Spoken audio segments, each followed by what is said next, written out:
Quero fazer uma leitura bíblica aqui, vamos falar sobre a ceia. Então, 1 Coríntios capítulo 11, nós vamos ler aqui do versículo 26 até o 34, tá? Diz aqui: porque todas as vezes que comerem este pão e beberem do cálice, vocês anunciam a morte do Senhor até que Ele venha. Por isso, aquele que comer o pão ou beber do cálice do Senhor indignamente será réu do corpo e do sangue do Senhor. Que cada um examine a si mesmo, e assim coma do pão e beba do cálice. Pois quem come e bebe sem discernir o corpo, come e bebe juízo para si. E por isso que há entre vocês, muitos fracos e doentes, e não poucos que dormem. Porque se julgássemos a nós mesmos, não seríamos julgados. Mas quando julgados, somos disciplinados pelo Senhor, para não sermos condenados com o mundo. Assim, meus irmãos, quando vocês se reúnem para comer, esperem uns pelos outros. Se alguém tem fome, que coma em casa, a fim de que vocês não se reúnam para juízo. Quanto às demais coisas, eu ordenarei quando eu for aí. Então, o apóstolo Paulo, né, é bem conhecido esse texto, assim, geralmente na ceia a gente lê esse texto, né? E então a ceia, ela foi instituída por Jesus. Ele aproveitou ali a Páscoa, com os seus discípulos, e dentre os elementos da Páscoa, que era ali um jantar, era uma ceia, era um jantar, né? Tinha comida, né? Tinha todas as coisas ali de uma comida da Páscoa. E ele pega o pão e pega o cálice e ele fala: olha, esse aqui é o meu corpo, né? E o vinho, isso aqui é o meu sangue, o sangue da nova aliança. Ele estava inaugurando nele a perspectiva de não apenas os judeus serem religiosos em comemorar uma Páscoa, ou achar que eles obedeciam toda a lei, e na verdade eles não viviam uma vida que Deus queria que eles vivessem. E Jesus vem e diz assim: olha, agora é comigo, né? Todos os pecados de vocês, tudo que vocês precisam para chegar até Deus, está em mim, no meu corpo. Interessante que no meu sangue, disse Jesus, é um memorial. Vocês vão fazer isso sempre. O apóstolo Paulo fala aqui no início, quando ele fala da ceia, que nós comemos este pão, bebemos esse cálice, e Jesus diz: em memória de mim. É um memorial, é um marco, é um sacramento, é algo que deve existir na nossa vida como prioridade, que fala da nossa comunhão com Cristo, da nossa conversão, da nossa decisão que um dia tomamos na nossa vida, nos decidimos e aceitamos o sacrifício de Jesus Cristo em nosso favor. Então, o cristão deve ter esse memorial. A igreja, nós não conseguimos fazer isso todo dia, mas pelo menos uma vez por mês nos reunimos e trazemos mais uma vez, afloramos mais uma vez essa decisão nossa, e como um marco de salvação, de regeneração, de justificação dos nossos pecados em Cristo Jesus. Interessante que é uma aliança também. Esse pão, esse cálice, a nova aliança no meu sangue, né? A aliança é um pacto, e entre os judeus havia um pacto, e o pão simbolizava, eles faziam um pacto, eles faziam uma aliança, um negócio, um acerto, né? E eles comiam um pão junto. Por isso que é aquela questão de comer o pão de casa em casa, né? Se alimentar e ter comunhão. Isso vem de uma raiz também judaica, oriental, e que Jesus pega e diz assim: agora não é por cerimônia apenas, agora é por verdade. Eu fiz um pacto com vocês na cruz do Calvário, Eu anulei na cruz do Calvário toda a impiedade, toda a iniquidade, todo o pecado de vocês. E agora vocês vão comer deste pão. Por quê? Vocês vão se integrar. Quando você come um pão, esse pão vem para o seu corpo, passa pelo seu sangue. Você toma esse cálice, não é? Então, todo o seu sistema, o pão, o alimento rege todo o seu sistema. Você faz parte do pão, você faz parte do vinho, você faz parte do alimento, o alimento faz parte de você. Então, a ceia ela traz também essa importância no simbolismo. Por isso que Jesus disse assim, quem não comer do meu corpo e quem não beber do meu sangue, não tem parte comigo. É lógico que Jesus não estava falando de matar alguém, né? Como é que matar Jesus de novo para tomar o sangue dele, né? Mas no sentido espiritual, místico, espiritual, significa o seguinte: quem não realmente tiver uma decisão comigo, não terá parte comigo. Quem não fizer um pacto comigo, uma decisão comigo, não terá parte comigo. Pode ser religioso, pode fazer boas obras, pode ser pastor, pode ser missionário, né? Pode ter 30 carteiras de membro, pode ter 30 batismos, pode ter 30 sei lá o que, mas se não tiver uma aliança comigo, um pacto comigo, se eu não estiver em você e você não estiver em mim, você não faz parte de mim. Então, quando você come o pão e toma o cálice, você deve pensar nisso. Você faz parte de Cristo e Cristo faz parte de você. Amém, amados? Por isso que o apóstolo Paulo diz: não mais eu vivo, mas Cristo vive em mim. É interessante, né? Vamos ver aí, tem um ajudante ali que vai ler 1 Coríntios 6,17, sobre a questão desse pacto de ser um mesmo corpo, ser um com Cristo. 1 Coríntios 6,17. 6,17. Tem que ligar o microfone dele ali. 1 Coríntios 6,17. Está ligado, Júnior? Isso, beleza.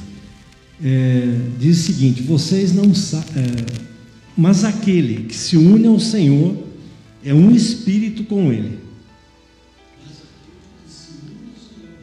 É um espírito com Ele. Quando você entrega a sua vida a Jesus, não é um ato religioso. Não é apenas ser membro de uma igreja, fazer parte de uma sociedade cristã. Você vai fazer parte, você vai estar unido com o Senhor, você vai ser um só espírito com o Senhor. Nós somos um só espírito com o Senhor. Nós não podemos achar que nós somos cristãos só na ceia ou só no culto, mas 24 horas nós somos um espírito com Jesus. Ah, pastor, eu não consigo isso, mas vai conseguir. Aquele que confia no Senhor, ele vai vencer. Nós acabamos de cantar, é improvável isso, mas é real, aleluia. A parte dele ele fez. Agora a nossa parte é continuar comendo este pão, tomando este cálice, comendo do corpo de Cristo, tomando do sangue de Cristo, sendo um só espírito com o Senhor, independentemente do que aconteça em nossa vida. É isso que a ceia significa. Não é apenas uma cerimônia bonita, é maravilhoso. E se eu sou um só espírito com Jesus, eu não consigo viver sem Jesus. E se eu estou conseguindo viver sem Jesus, eu tenho que reciclar a minha fé e dizer: o que está acontecendo comigo? O que está acontecendo com a minha vida? Mais um texto lá, João 6, 53 a 56. Alô? Bom, João... Ajuda aí, João. João 6, 53 a 56. Jesus, pois, lhes disse: na verdade, vos digo que, se não comerdes a carne do Filho do Homem e não beberdes o seu sangue, não tereis vida em vós mesmos. Quem come a minha carne e bebe o meu sangue tem a vida eterna, e eu o ressuscitarei no último dia. Porque a minha carne verdadeiramente é comida, e o meu sangue verdadeiramente é bebida. Quem come a minha carne e bebe o meu sangue permanece em mim e eu nele. Quem come a minha carne e toma do meu sangue permanece em mim e eu nele. Irmãos, a vida cristã é séria, é permanecer nele. Como o Júnior disse, você está indo para o sul e o mundo está indo para o norte. Então aí se trava uma luta, se travam desafios. Mas é por isso que nós estamos aqui nesta manhã, aleluia. Que nós estamos do lado de Jesus, nós estamos com Jesus. E apesar de todas as nossas falhas, de toda a nossa falta, quem sabe, de fé, o Senhor está pronto a nos ajudar. É permanecer em Jesus. Não é uma fachada de cristão, não é um status. Hoje virou status muitas vezes você ser gospel, você ser cristão. Não é apenas um status, é vida. Amém, amados? 1 Coríntios 10, 16. É comunhão com o Senhor. 1 Coríntios 10, 16.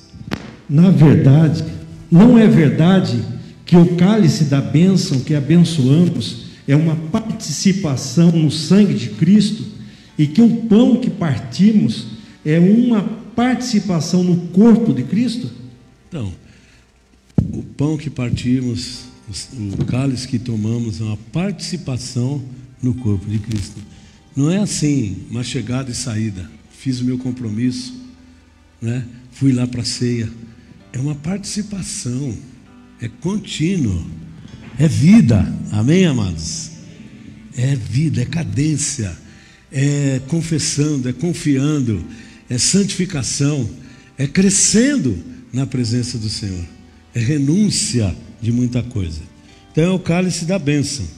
E participar da ceia, então, traz bênção para nós. Interessante, né, que nessa comunhão do sangue, nessa comunhão do corpo, aqui nesse texto também fala que se nós comemos sem discernir o corpo de Cristo, nós comemos para a nossa própria condenação, não é?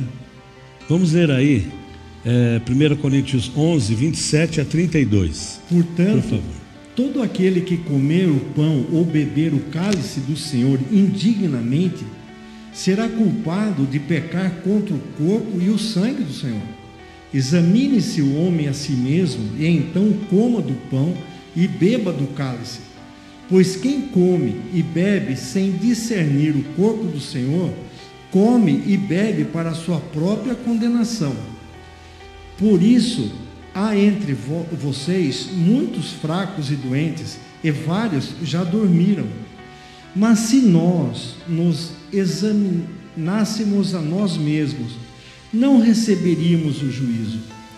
Quando, porém, somos julgados pelo Senhor, estamos sendo disciplinados para que não sejamos condenados com o mundo. Amém. Interessante, nessa comunhão há uma responsabilidade. Discernir o corpo de Cristo.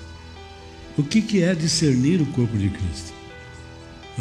Eu trouxe aqui duas visões rapidamente. Primeiro, aquela visão que a gente já conhece, é mais notória. É você aceitar, né, ou admitir que o corpo de Cristo, o sangue de Cristo, é o único caminho para o perdão do seu pecado. É o único caminho de salvação. Então, discernir o corpo. O apóstolo Paulo, ele falava isso aos coríntios, porque havia muitas ideias, havia muitas heresias, né? Muitas doutrinas, e o povo não discernia, quer dizer, tanto faz uma coisa como outra. E nós estamos nesse tempo também.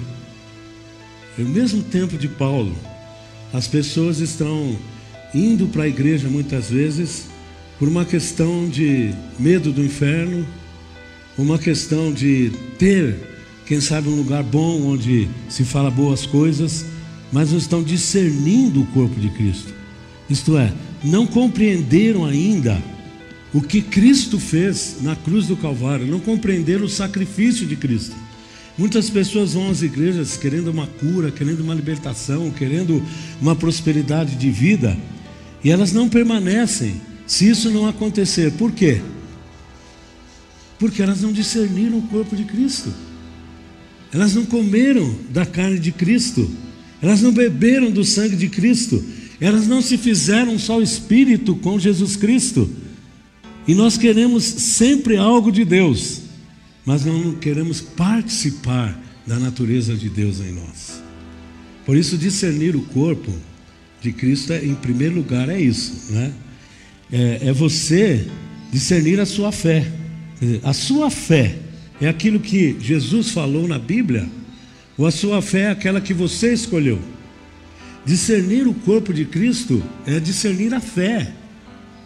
Não está muito ligado a doutrinas humanas, mas está ligado essencialmente com a doutrina da salvação, da justificação, da regeneração.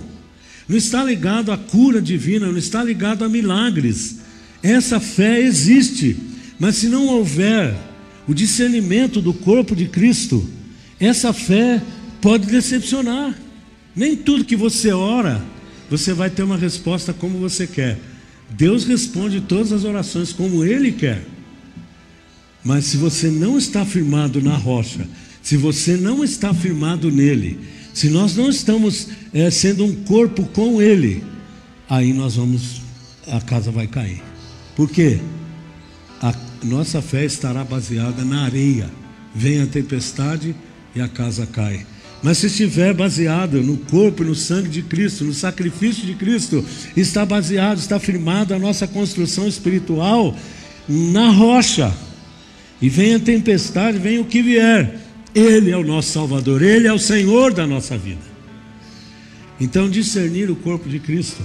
Esses dias uma pessoa me falou: olha, lá de São Paulo ligou, eu vou aqui na igreja e peço oração, depois eu vou naquele lugar, não vou falar o nome para não, do lugar onde ela vai, que a pessoa vai, para não dizer que estou combatendo religiões aqui. Mas não discerne o corpo de Cristo. A pessoa vai em todo lugar. É para fazer uma macumba? Vou fazer uma macumba. É para ir na igreja receber uma cura? Vou receber uma cura. Mas retalhando o meu corpo, oferecendo sacrifício de idolatria, eu vou na idolatria. É um ecumenismo diabólico, né? Porque não podemos comer o cálice do Senhor e o cálice do inimigo. Então, discernir o corpo de Cristo é isso. Agora, aí, discernir o corpo também, então a base é essa, certo? Agora também, né, o apóstolo Paulo diz que quem come indignamente se torna réu do corpo e do sangue de Cristo. Basicamente, a estrutura desse indignamente é você não crer no sacrifício de Cristo e achar que um pão e um cálice vai te salvar. É indignamente isso aí. Indignamente não significa que você é digno. Tem muita gente que confunde isso. E às vezes a gente julga as pessoas. E a gente fala assim: não, você não pode participar da ceia. Não é o pastor que decide isso não, gente. Essa doutrina dentro da igreja está errada. É você que decide. Cada um examine-se a si mesmo. Depois coma do pão e tome do cálice. Dignamente significa crendo em Jesus Cristo. Mas você não é digno. Você só pode se aproximar deste pão e deste cálice por causa do próprio Cristo que morreu por você. Aleluia! Quem seria digno aqui, a partir de mim, de comer este pão e tomar esse cálice? Será que não existe nada errado em mim? Será que eu sou tão digno assim que eu posso comer este pão e tomar esse cálice? Não sou. Talvez se eu fosse lá no templo infantil, trouxesse uma criança aqui, a gente poderia dizer: esse é digno de comer. Concordam comigo, gente? Então a dignidade não está se você é bom ou mal. Lógico, Paulo diz: não devemos fazer da liberdade que o Senhor nos dá para dar lugar à carne. Então eu posso participar da ceia em pecado, eu posso fazer o que eu quiser, chego lá, eu me arrependo e saio lá para a rua e faço tudo de novo. Isso aí vira um pecado. E Paulo diz assim, por isso muita gente está doente e muita gente já morreu, até fisicamente. Não que ele está dizendo que a doença é consequência de um pecado, mas você assume. Se você toma o cálice, mas você não perdoa alguém, você está assumindo um problema sério. Pode esse problema sério em você, a falta de perdão pode virar um câncer e você morrer. Se você não confessa os seus pecados, se você toma deste pão, deste cálice irado com alguém, ou maquinando mal, fazendo um negócio errado, isso, aquilo, você está assumindo, você sai fora da graça, você sai fora do guarda-chuva do Senhor. E você assume enfermidades, podem ser físicas e podem levar à morte. Muitos que dormem desanimados. Não estou dizendo que eu estou um pouco doente, mas eu estou em pecado não, né?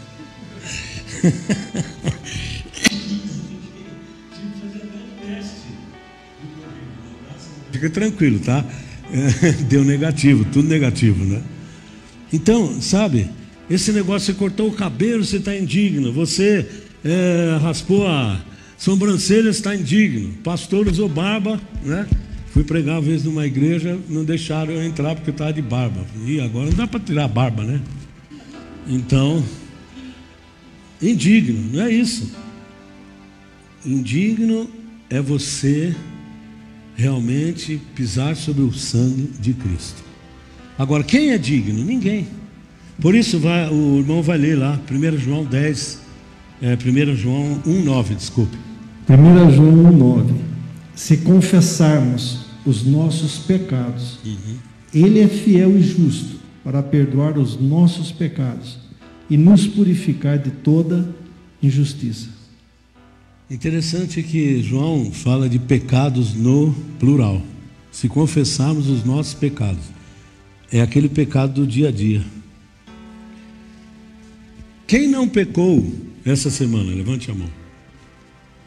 Então, meus irmãos, podem ir embora, ninguém vai tomar ceia. Existe até aquela doutrina: se você é cristão, se você é convertido, você não peca mais. Existe o pecado, a maldição do pecado que foi cravada na cruz do Calvário. Você não está mais debaixo da maldição do pecado. E quando você pecar agora, se confessarmos os nossos pecados, como eu disse aqui, a ira contra alguém, não é? Maledicência, murmuração, julgamento de pessoas, isso aí acontece todo dia. Você ficar irado, você ficar descontente com alguma coisa, não é? Agora, pecados acontecem no dia a dia. Confissão de dia, de tarde e de noite. Amém? Então, quando Paulo diz, indignamente você pode ser réu do corpo e do sangue de Cristo, é quando você não confessa os seus pecados. Mas nesta manhã você vai confessar os seus pecados e você vai dizer: eu creio que Jesus Cristo morreu por mim, eu aceitei, entreguei minha vida a Jesus. E agora, Senhor, os pecados dessa semana, 1, 2, 3, 4, quantos foram? Entrega para o Senhor agora. Mas amanhã eu vou pecar de novo. Entrega amanhã de novo. Depois da manhã eu vou pecar de novo. Entrega de novo. Isso aqui, se confessarmos nossos pecados todo dia. Eu sei que você não vai aceitar a acusação do pecador. Pecado que você já confessou é pecado perdoado. Amém, amado? Agora, se cometeu novamente, confessa de novo, está num processo de santificação. Não desista da ceia, não desista da igreja, não desista de Jesus, desista do pecado, desista do demônio, desista das trevas, mas não desista do Senhor. Aleluia. A ceia não vem para te derrubar, a ceia vem para te levantar. A ceia é a festa do Senhor, é a glória do Senhor, a morte do Senhor, a ressurreição do Senhor, e a verdade de que o Senhor um dia voltará, até que Ele venha. Aleluia. Se confessarmos os nossos pecados, Ele é fiel e justo para nos perdoar os pecados e nos purificar do quê? de toda injustiça. Estou caminhando para o final aqui. Então, discernir o corpo de Cristo. Nesse sentido, discernir o corpo de Cristo também é isso aqui, ó. Você precisa discernir o que é a igreja. Nós precisamos discernir o que é a igreja. A igreja, ela existe aqui, os nossos diáconos e presbíteros, né? E gestor. Nós temos um CNPJ, todo mês vai para o contador tudo que tem que é de documento. Nós temos a legalização do bombeiro, nós temos, está tudo ali, né? Ela existe fisicamente para o mundo, mas ela não é uma instituição do mundo apenas. A igreja é o corpo de Cristo. E nós temos que discernir o corpo de Cristo. Porque eu sou membro de uma igreja, por que eu me batizei? Eu tenho responsabilidade com este corpo. Eu sou talvez a unha do pé, a unha do dedinho. Como é que chama o dedinho do pé? O minguinho. Só aquela unhinha que no meu caso, ela cresce para cima para furar a meia, né? Eu sou essa unhinha do dedinho que fura a meia. Mas eu sou do corpo de Cristo. Amém. E eu tenho um objetivo no corpo. Corta, tira esse meu dedinho, tira essa minha unha para ver o que acontece. Eu faço parte. Por isso, eu devo me entregar para a igreja onde eu me converti. Pode acontecer de você mudar de denominação, não vou entrar nesse mérito. Deus tem um plano para cada um. Mas aonde você estiver, seja frutífero, aleluia. Discirna o corpo de Cristo no seu serviço, na sua casa, comprando, vendendo, no relacionamento com a sua família. Você é parte do corpo de Cristo, tem que discernir o corpo de Cristo, porque senão a igreja vai virar uma instituição religiosa, de apenas ritos religiosos, de culto, de rito religioso. A igreja vive muito mais lá fora do que aqui dentro no templo. Discirna, temos que discernir o corpo de Cristo. Por isso eu não posso tomar o cálice de Deus, de Jesus, da bênção, e o cálice do demônio. Onde eu estou, o que eu estou fazendo? Eu estou na roda dos escarnecedores, ali eu estou discernindo a igreja de Cristo. Pode ser que você trabalhe no meio de pessoas que não estão aí com Deus, mas você não precisa comungar com o pecado deles. Pode ser que o mundo te ofereça muita coisa, mas o qual você é cristão. Eu me lembro de uma experiência, falar rapidinho aqui. Na minha adolescência, meu pai era regente do coral da igreja de Cristo Jesus, na rua Amaral Gurgel, em São Paulo, no centro de São Paulo. Quem conhece lá, né? O Zé Antônio conhece, morou lá perto. E meu pai era regente do coral, e eu dei uma escapadinha da igreja e comecei a cantar na banda da escola as musiquinhas do Roberto Carlos, né? Na época. Até hoje eu gosto de algumas, mas confessando meu pecado aqui. Aí, amados, uma vez, vamos passear, vamos, colegas, passeando na Praça da República, quem conhece, uma música linda, um coral cantando, e um dos meus amigos disse assim: olha que coisa maravilhosa, olha que coisa linda, quem será que é? Eu falei: não é ninguém. É sim, vamos lá ver. Não é ninguém, porque eu sabia quem era. Era a minha igreja que estava ali. Era o meu pai que estava regendo o coral.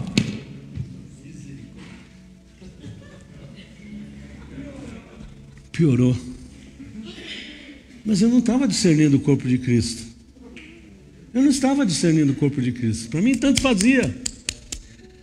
Quando eu comecei a discernir o corpo de Cristo, eu fui procurar esse meu amigo. Não deu mais tempo, não consegui falar mais com ele, para confessar e dizer que eu pequei naquele dia. Ele podia ter se convertido, e eu não deixei.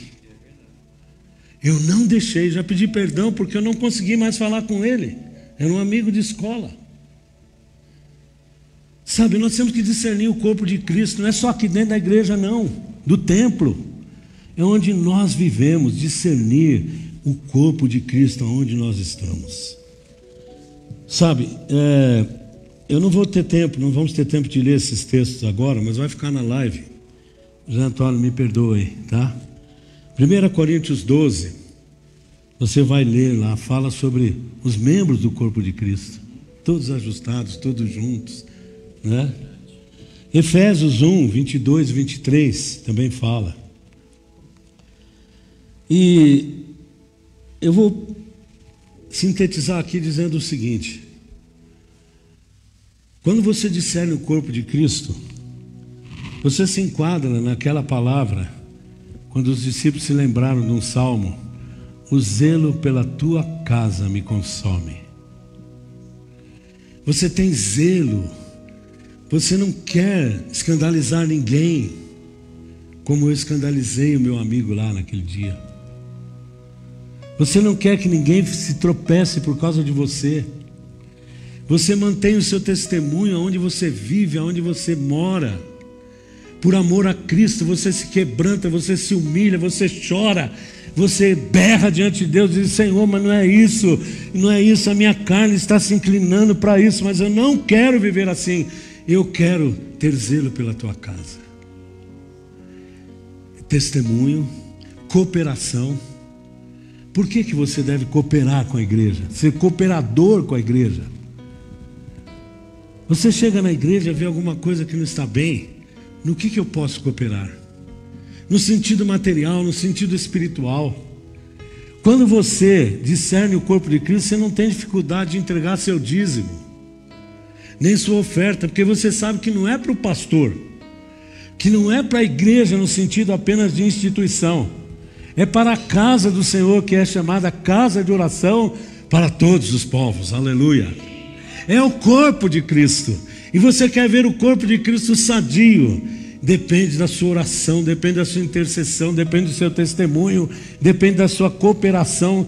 Quando você chega: não sou ninguém na igreja, as cadeiras vazias depõem contra a igreja. Depõem contra a igreja. Eu não estou falando de multidão, estou falando de compromisso. Nós poderíamos, ter todas as cadeiras cheias hoje, mas você está aqui e não deve ouvir isso. Você está aqui, amém? Você está discernindo o corpo de Cristo.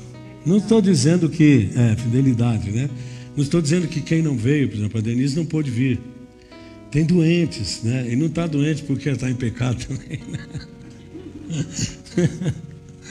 Vocês entenderam bem o que eu disse, Mas há outras coisas que eu não priorizo, eu não tenho zelo pelo corpo de Cristo.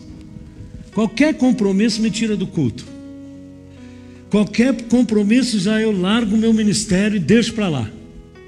Outro vai fazer, que se vire.